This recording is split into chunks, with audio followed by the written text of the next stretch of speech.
Keto tiramisu cake po. Happy Hearts Day everyone! Sa una, kailangan po natin ng 1/3 cup po ng hot water.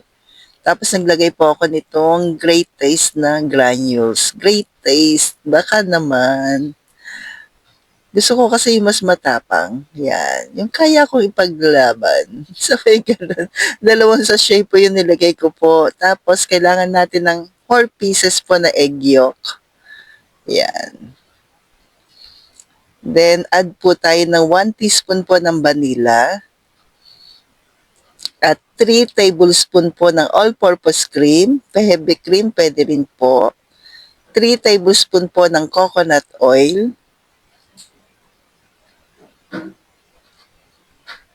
Baking powder, 1 teaspoon. Tapos, maglalagay po kayo dito sa part nito ng almond flour, 1 cup. Ako kasi nakalimutan ko. Sorry naman po. At egg white, 4 pieces po. 4 na pirasong egg white.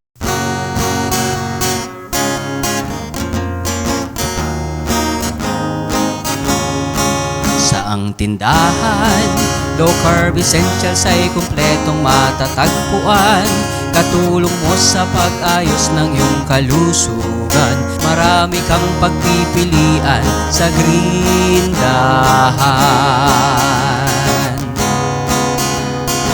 Baking essentials, condiments, nuts and seeds, healthy oils, coconut products, superfoods, herbs and spices, low-carb breads, kakanin, at may sugar-free ulam pa.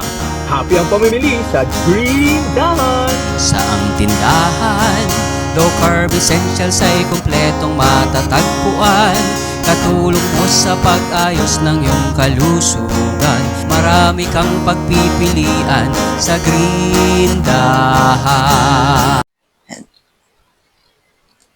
Dito sa part po na ito, nilagay ko na po yung ating unang set na egg white.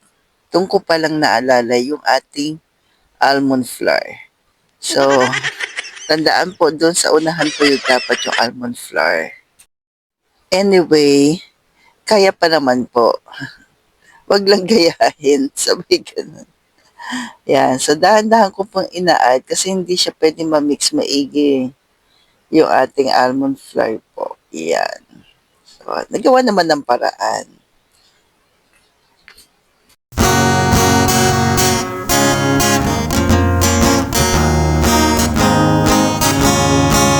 Saang tindahan, low carb essentials ay kumpletong matatagpuan. Katulong mo sa pag-ayos ng iyong kalusugan. Marami kang pagpipilian sa Grindahan.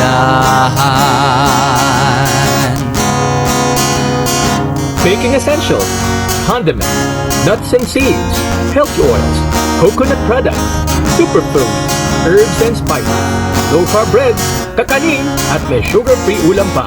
Happy ang pamimili sa Grindahan! Saang tindahan, low carb essentials ay kumpletong matatagpuan.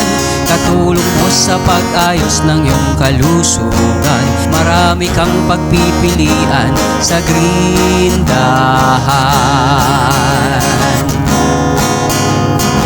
Hahanap-hanapin, tatangkilikin ang Grindahan.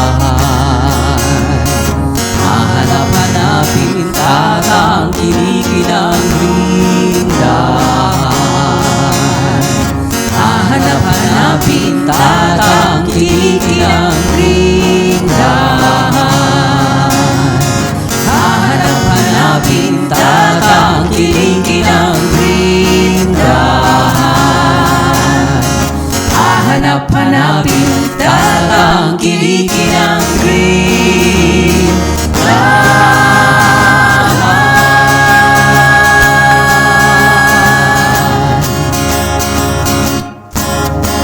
Una ko po nilagay yung ating cream cheese, tapos yung ating chilled na all-purpose cream po, 250 ml.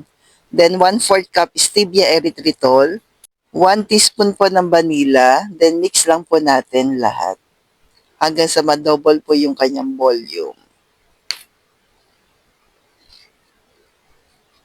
At kung umabot ka po sa part na ito, pwede po bang pa-comment kung taga saan po kayo para alam ko lang po kung saan umabot ang aking video. Naway nagustuhan niyo po ito.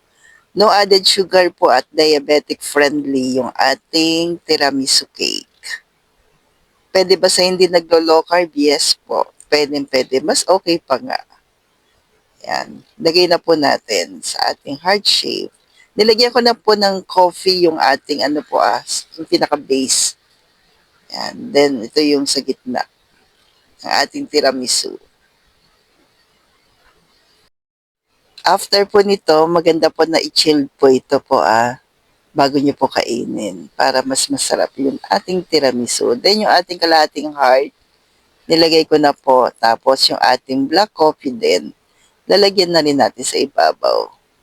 Para lasang-lasa natin yung coffee. Tapos yung creaminess ng ating cream. Sarap nito ka low carbs.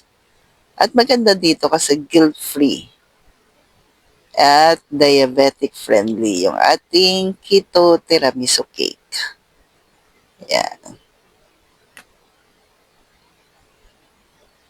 Then add po tayo sa ibabaw. Pasensya na po kayo sa akin design. Hindi naman ako kasi talaga professional po. Ayan. Pangarap lang. So, ayan na po yung ating keto tiramisu cake. So, sa design, kayo na pong bahala. Mahalaga po ay yung lasa at healthy yung ating cake.